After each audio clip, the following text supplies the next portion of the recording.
The CoD Killer XDefiant is back, but will it actually kill CoD? Let's talk about it. A lot of people are claiming XDefiant is the CoD Killer because, let's be honest, it looks and feels just like an old school CoD, and they've been giving us features in this game that we've been asking for in Call of Duty for years. And I'm not even talking about new features. I'm talking about old school features that we used to have in the game, like red dots on the mini-map when people fire unsuppressed weapons, map voting, and maps that are actually cool. I mean, look at this guy. There's a giant skull there, and this map looks vibrant and colorful. It's not dark, dull, and depressing like almost every recent CoD has been. It's actually enjoyable to look at, and it doesn't make me depressed playing it. To me, the game feels like an old school Treyarch game. It almost gives the vibe of Black Ops 3 minus the jetpack, so I guess you could argue that it's basically Black Ops 4, but Black Ops 4 felt entirely different from Black Ops 3.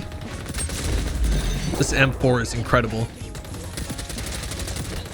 My aim, not so much. But the problem with people calling XDefiant the CoD Killer is that it's a 6v6 arena shooter game, where CoD is more so focused on battle royale nowadays. And in the 6v6 arena shooter department, this game is levels above what MW2 is, in my opinion. But I don't think there's any chance this game could ever kill Call of Duty, because Warzone is just so massive and battle royales are the in thing and what's popular right now. But in terms of a multiplayer experience like this, I don't see any reason to play MW2 over this. Like, if I want to just hop on and play some fast-paced arena shooter type of thing, then I would much rather play this over any Call of Duty that's come out in like the last 3 or 4 years. But we got all these characters we can choose from, and in the last beta, this girl with the Bio Vita boost was extremely OP because she can constantly heal herself, and she kind of has like an overshield ultimate ability. But I did hear it got nerfed, and that's another thing about this game, is that the developers have been very open and honest about what's going on with the development process of the game and changes that are happening in the game. I know a lot of people have mentioned the movement not feeling as good as it did in the last beta, which personally I haven't noticed, but the developers actually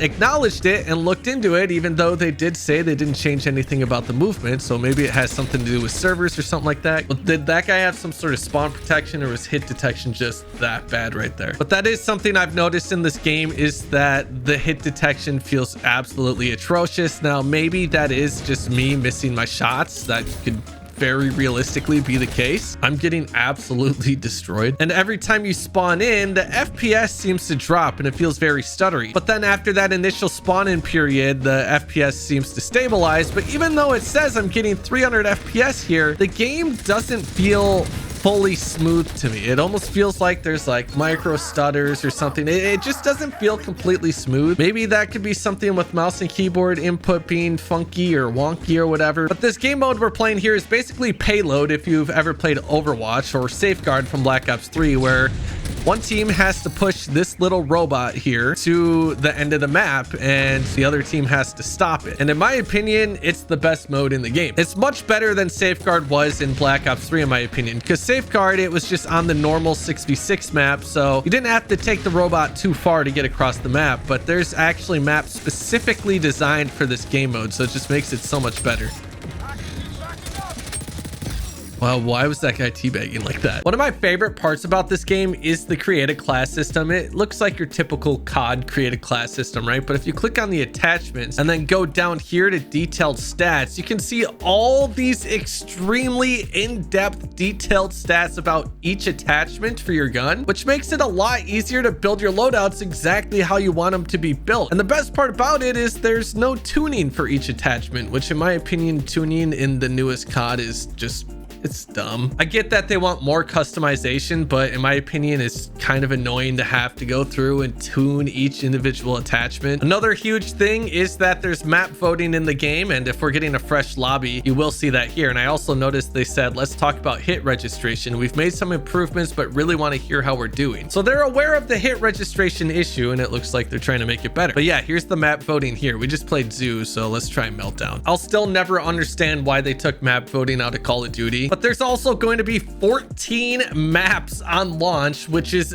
absolutely ridiculous. What MW2 come out with? Like 5 or something? And also, sniping is incredible in this game.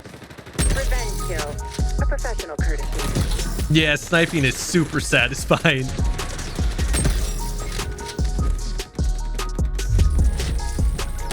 But that's something else about this game, is that there's no skill-based matchmaking, which in some lobbies makes me feel like I'm absolutely trash at the game and makes me realize how much skill-based matchmaking has actually protected me.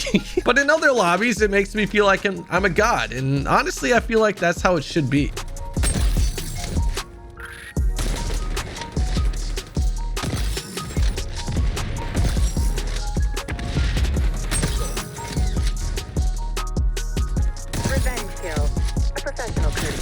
Ah, hit marker. Another one. There you go. We got our ultimate ability here. I think it's like permanent wall hacks with a pistol. Yeah, here we go. 3, 4, 5, 4, 3, 2, 1, 0.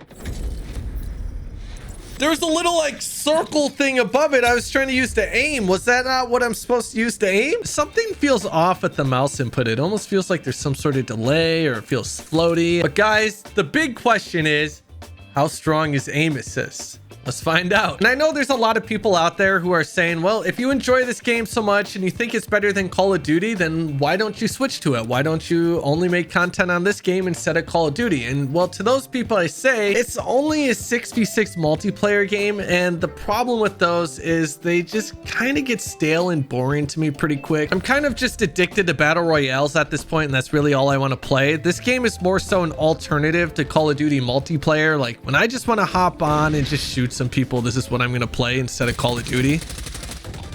I did not notice strong aim assist there. What? Hello? You should not have died. Oh, and you can also react with an emote to your death, and it shows up in the kill feed up there. One thing I would like to see them add to this game is a search and destroy mode. I think this game would be fantastic with a search and destroy mode, especially if you go into it with a full group of friends, or they have a ranked mode for it. And did hit detection right there feel a little better on controller? Maybe I was just missing my shots on mouse and keyboard, and that's why hit detection didn't feel all that great. That's most likely what it is. I probably just need to find the perfect sensitivity for me on mouse and keyboard. I did use like a sensitivity converter to convert my COD sense to XDefiant sense. And while my hip fire sense does feel good, when I ADS on mouse and keyboard on this game, it just feels like fast. It just feels off. But I think that's about all I wanted to say in this video. So if you enjoyed it, drop a like, subscribe if you're new, and I'll see you guys in the next one. Just a web. Peace.